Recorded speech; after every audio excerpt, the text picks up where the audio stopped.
Welcome to the Abundance Hack Show, where we are inspiring you to tap into your power to manifest the happiness, success, and fulfillment that you desire. I am your host, Niajae, the Upper Limit Coach. I am here to dismantle your limiting beliefs and remove the blocks so you can confidently live your life's purpose, because life is meant to be abundant.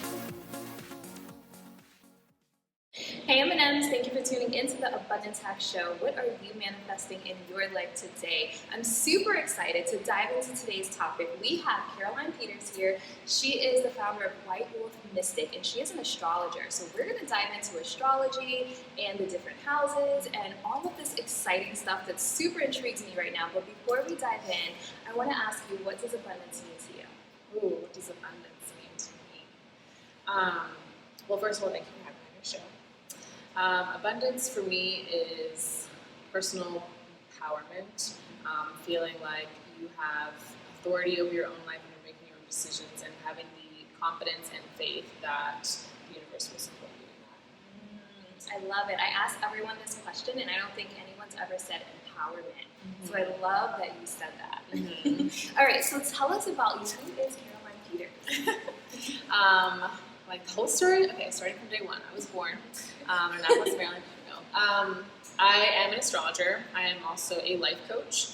My story is, for a good chunk of time, I felt very lost in life and not sure what my skills were and why am I here and what am I here to do. And astrology was the magical tool that I discovered that helped me to have all of those answers and to find direction in my life, as well as context as to why the events were happening in my life. And that kind of gave me that sense of empowerment that, like, I have destiny, but I also have control over my destiny, and I can harness the power of the stars and the planets to maximize my life. And so now that's what I want to help other people to do. So how did you discover astrology? Because I know you have, like, horoscopes, but then you have, like, a lot deeper understanding of, like, our charts and our rising sign, our moon sign. So, like, how did you get into, like, the full spectrum of it? Right. So, horoscopes, take them with a grain of salt, because I first discovered, I started noticing the trends and patterns between different zodiac signs that I would meet. And I'd be like, wait a minute, this can't be a coincidence. Like, very unique individuals, but expressing themselves in very similar ways. So that's kind of how I got into the sun sign astrology. But then there's so many complexities and, as I said, nuances of different individuals. And so looking at all the planets in the chart and where they're expressed in the chart helps you to gain a full picture of who an individual is. And I'm super fascinated in understanding the unique qualities of each individual, because when you look at a birth chart, birth charts repeat themselves once every 25,000 years. Oh, wow. So your chart is super rare. It's who you are. Wow. Only you. Looking at the full spectrum of all the planets. So I just love looking at someone's chart and seeing, this is their soul expressed on paper. Yeah, it's really powerful. So a little background on me, I didn't know my birth time until recently. I, like, drilled my mom. I'm like, you have to tell me, because it's not on my birth certificate. So the way you get a full chart reading is by knowing your birth time. So it's more than just the day you were born. And I think that for me personally, I didn't believe that much in astrology, because I know a girl who has the same birthday as me, the same year, and we were born in the same city. We were both born in the Bronx, New York. So and we have completely different lives. Different people, different lives. She has, like, 7 kids right now. So I'm like, imagine my life with 7 kids. So I'm just like, okay, I don't believe this astrology thing, because she's just a completely different person. Right. And so recently, I've started understanding the rising sign, the moon sign, and the houses. So I want to let you explain what, like, first break down, like, what the rising sign is, and then the moon sign. And just to reiterate, in order for you to know your rising and moon sign, you need your birth time. Yeah, because rising sign changes every 2.5 hours. So if you kind of can guess, but it's between the 2-hour time frame, you're fine. But if it's on the cusp of when it changes, that's why the minute really does matter. But I did just want to say, if you don't have your birth time, an astrologer can still tell you a lot about your personality. They just can't see specifically what areas of life it's being expressed in. So I'm sorry, repeat the question because I got sidetracked. So what, like, break down rising sign and then moon sign. Okay. So yes, the rising sign is determined by the time you were born. I use whole sign houses. I don't use Placidus, so I won't get into the housing system. That's more complex. But the rising sign creates your first house. So the first house is the house of self. Your rising is yourself. It's how you project yourself on the world. It's how others perceive you. It's your approach to things. And then the moon sign is your emotional nature. It's kind of more the nature of your soul. It's your internal being. It may or may not be as easily expressed like your sun sign. Depends on how emotionally reserved you are. It's what is fulfilling to you emotionally. So knowing your sun or your moon sign is super important in understanding what is emotionally fulfilling to you, what you need to feel fulfilled like at the core of your soul. Interesting. So I just found out I have a Cancer moon, and I know Cancers are emotional. Yes, they can be emotionally aware. Yeah. So I am a Capricorn, and then my rising sign is Aries, and my moon sign is Cancer. So M&Ms, whatever your sign is, and your rising sign and your moon sign, go ahead and comment on whatever platform you're listening to, because it'll be fun to see the different patterns. So, okay, so once a person knows their signs, then what? Like, how do we use this to live fulfilling, abundant lives?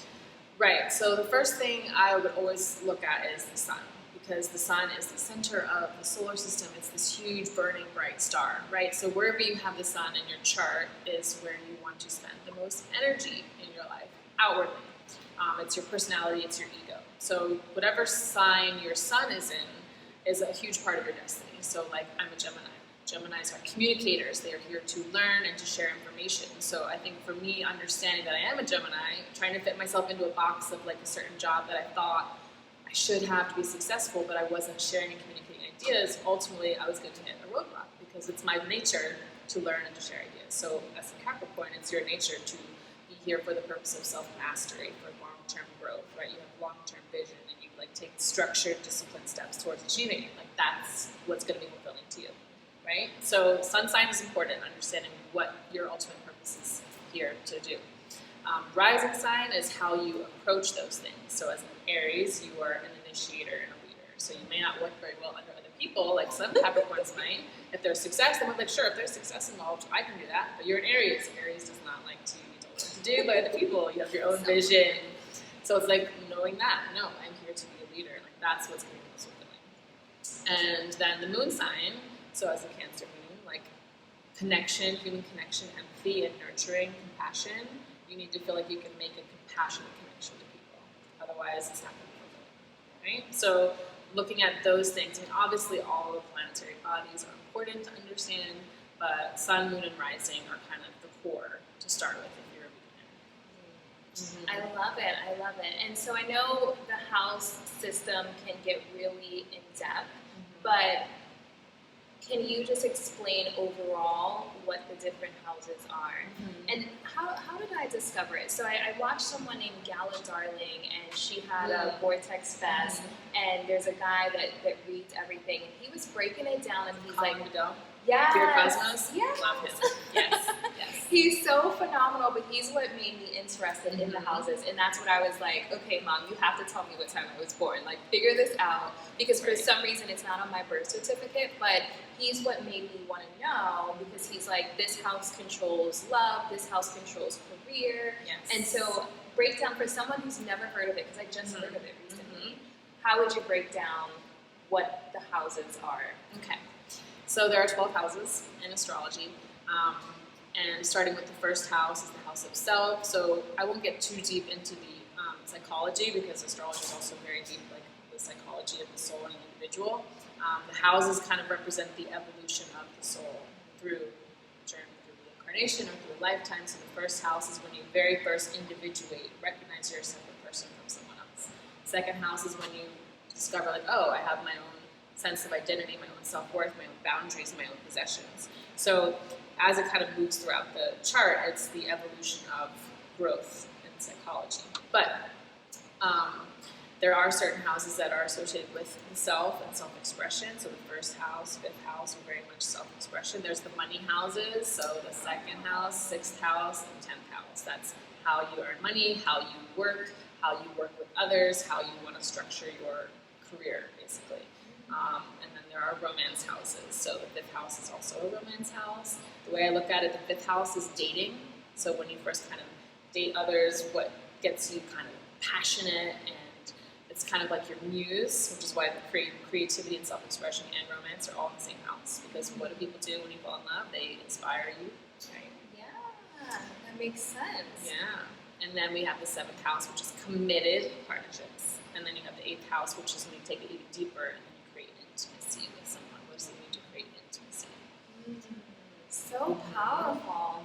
So when you work with someone, like your specific clientele, do they come to you for career and relationships? Always. Or everything? Both everything. of those. Career and love. Yes. It's That's what always everyone goes down to that. Yes, money and love. That's money that's what we kind of look for, right? Yeah. Making a life for ourselves so we can provide for the people we love.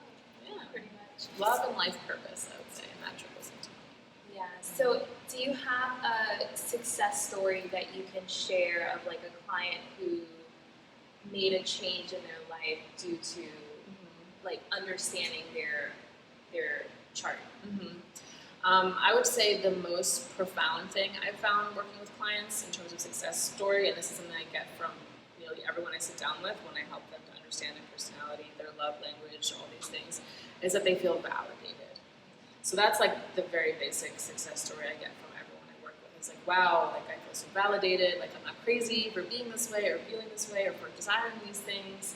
And that's like the best thing astrology can do for you, is to validate who you are as a person, because sometimes we get so caught up in what society tells us we should be, or what our parents think that we should be, or what we want to do to make other people see us a certain way, but we're negating our core sense of self. So that's the first thing astrology can do, is validate you as a person.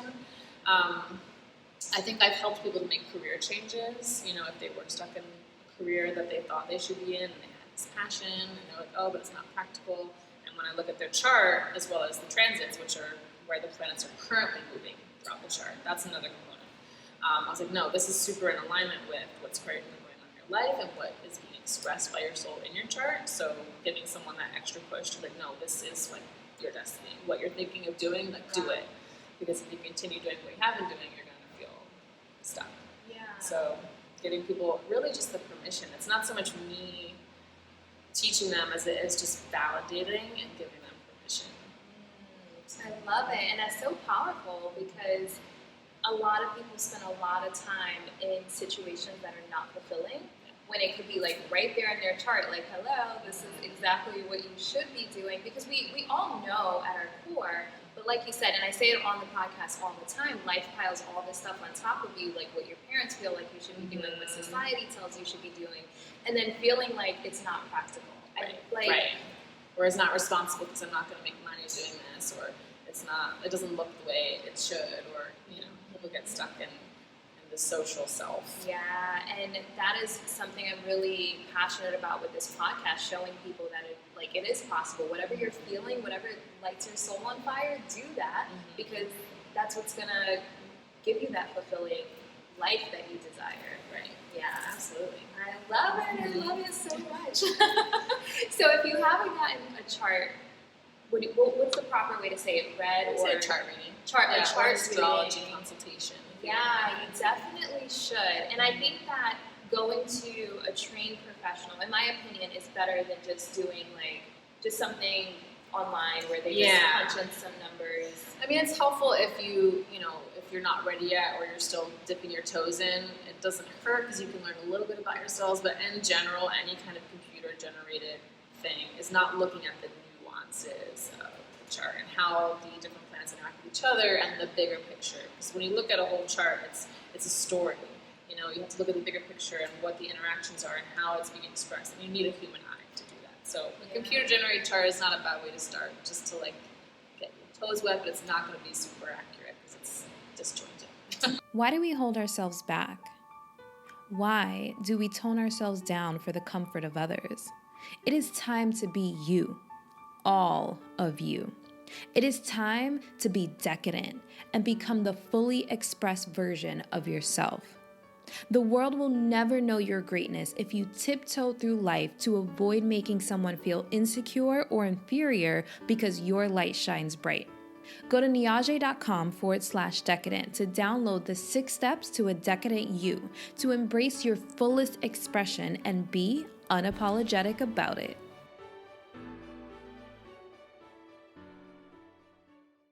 And so, according to our chart, would you say that our destiny is already kind of mapped out for us per se, or like It's a great question. who we'll fall in love with, or what type of career? Because I guess we have choices, right? Mm-hmm. So there's different choices, different paths we can take, but there is that dream person or that dream career that will really just make us feel like our life is really fulfilled. Right. So that's a great question.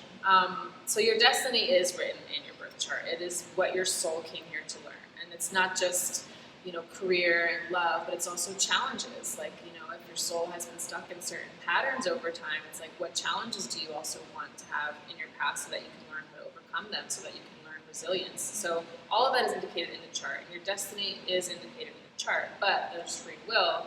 And so how you express that destiny. So let's say it's your destiny to be a teacher, right? Sagittarius, for example, they're here to teach. They're philosophers, they're wise. There are many ways you could be a teacher. You could be a teacher in a school system. You could be a teacher as a life coach. You could be a teacher as a business consultant. Like, there's so many ways you can express that desire to be a teacher, and how you navigate your life and the choices that you make determines how you do that. So the destiny is kind of more loose, if you think about it that way. It's more of a loose format. There's an overall template, but then how you engage and interact with life is up to you.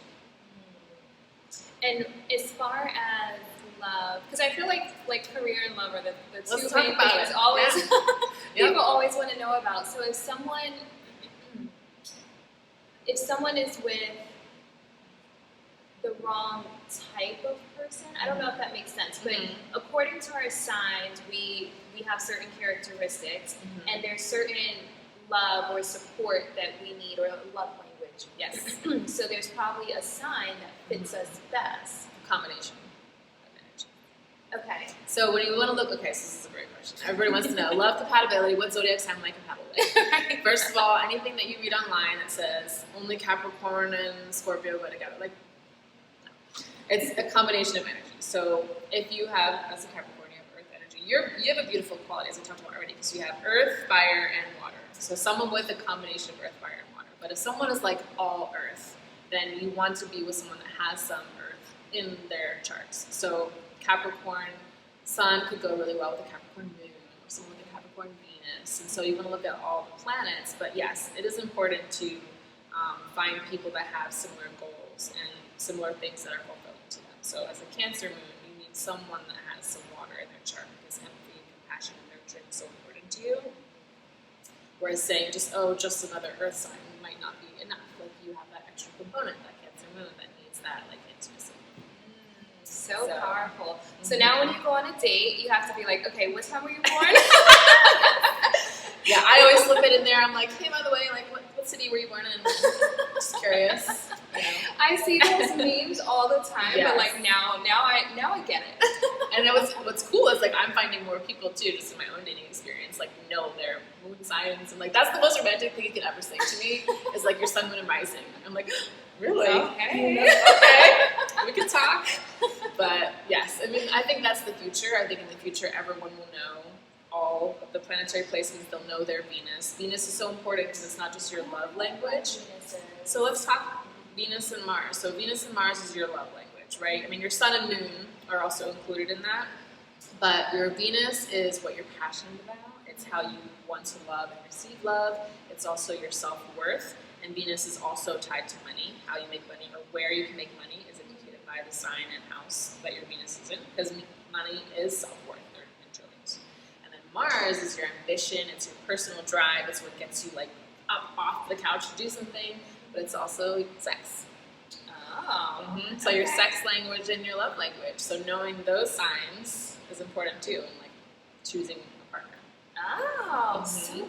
Yeah. Now I have to figure out. So I did a chart reading, but I don't remember where it is, but we'll find out after. We will. We'll talk about that. Okay, so I can talk about this all day, but I know we have limited time, so I want to wrap up. Well, two things I want to wrap up with. First, how has astrology made a significant impact in your life, like your own life? Yeah, it's become like the most efficient GPS system I could ever imagine. I mean, I've tried. I'm a huge like development junkie. My Mars is a Capricorn, so I'm all for self-mastery and personal development. And I've tried so many different things, different personality tests, different approaches, and astrology is like nothing has come close to astrology in helping me to understand myself and to even put some of the challenging, painful experiences of my life into context and why they happen and how it's playing in my life purpose, and even further, how I can use those experiences as like to catapult myself to a higher level of advancement. And it also, you know, looking at the transits, you can see when certain astrology influences are going to subside. So if you are in a challenging time, you can say, okay, well, I can see when this is going to move past, and then when the more optimal time for certain things is going to arrive. So it's like I can see the present, I can see the past, I can see the future, and it gives me that context to know what I'm creating for myself and how to put that context in action.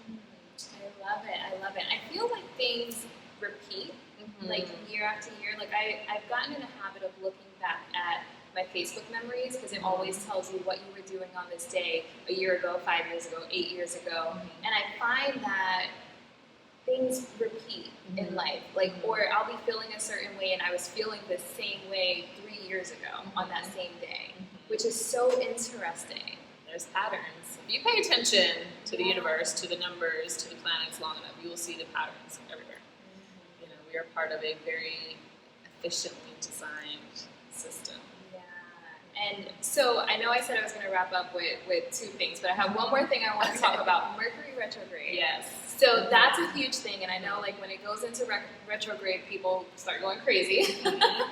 What is your take on Mercury retrograde? Yeah, so Mercury is, you know, the planet closest to the sun. It is the fastest moving planet in our solar system. It is our mind, how we think and process information. It's also how we communicate. And so when it stations retrograde, the way I look at it, and it happens 4 times a year approximately, it gives us an opportunity to slow down. So when planets station retrograde, we kind of get a little bit of break from their outward energy, and it is a time of more reflection. And the way I look at it, even though people get scared of Mercury retrograde, it's like, thank God we have it though, because if we didn't, we would burn out. We would burn out in 6 months. We would all be overworked and like fried. So if we didn't have those 4 review periods in the year to like take a break from all the crazy mental energy or outward focus, then we would all go a little crazy. So it's all an invitation to pause and reflect and maybe do some meditation.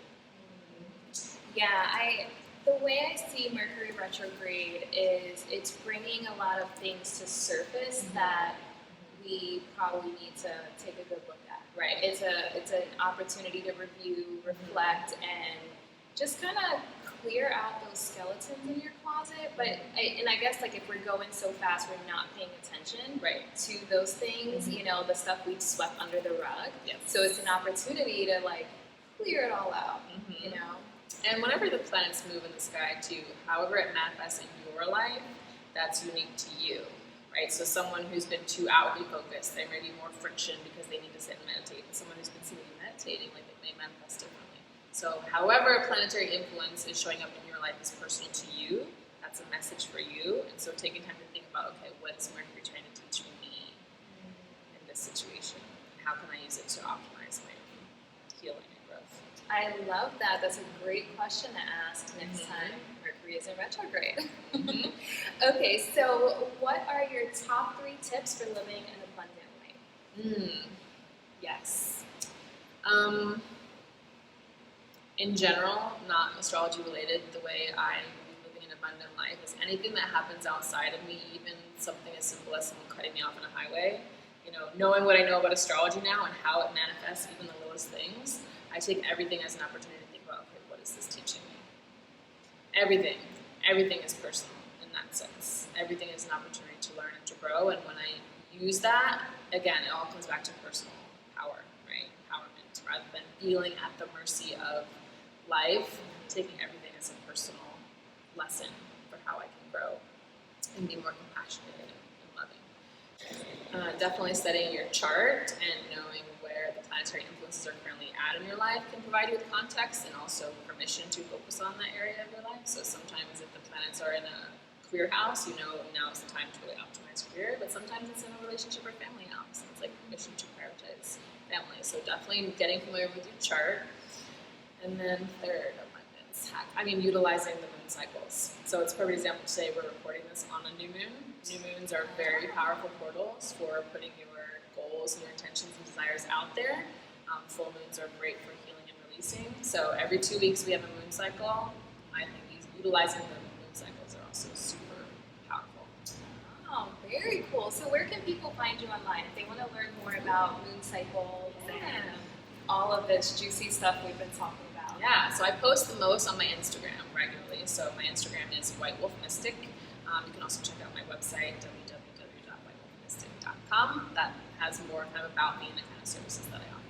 Awesome. Thank you so much. This is so amazing. And so, M&Ms, if you have any questions, definitely post them on whatever platform you're tuning in from so we can do a follow-up, because I feel like there's so much more we can dive into, but it'd be really helpful to know what you guys want to know about astrology. There's so much, like which houses, like maybe we can dive into houses more, or how to, heal and grow it during Mercury retrograde, how to utilize the moon sign. So I'd love to do a follow-up. Let us know what you want to know about astrology, and thank you so much. Thanks for having me. I'm so glad to be here. Thank you.